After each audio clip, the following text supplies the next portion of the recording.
अध्यक्ष महोदय, हे भाषण करताना माझे मन अत्यंत जड झाले आहे।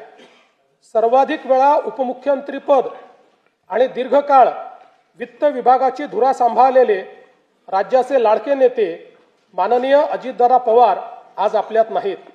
त्यांच्या जाण्याने राज्याच्या सार्वजनिक जीवनात आणि प्रशासनात कधीही भरून न निघणारी मोठी पोकळी निर्माण झाली आहे। त्यांनी एकूण 11 वेळा राज्याचा अर्थसंकल्प मांडला। अजितदादा व अर्थसंकल्प हे नाते दृढ झाले होते। त्यांच्या करड्या शिस्तीमुळेच महाराष्ट्राची वित्तीय स्थिती कठीण काळातही स्थिर राहिली। काम करणारा माणूस ही त्यांची ओळख आणि त्यांनी दिलेली विकासाची दिशा आजही आपल्याला प्रेरणा देत आहे। त्यांना श्रद्धांजली म्हणून सर्व मान्यवरांची चर्चा करून त्यांच्या व्यक्तिमत्वाला साजेसे भव्य स्मारक उभारण्यात येईल।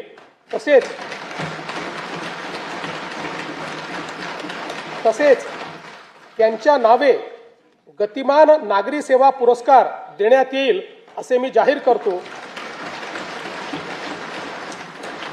दिवंगत अजितदादांच्या स्मृतींना आजचा हा अर्थसंकल्प मी समर्पित करतो।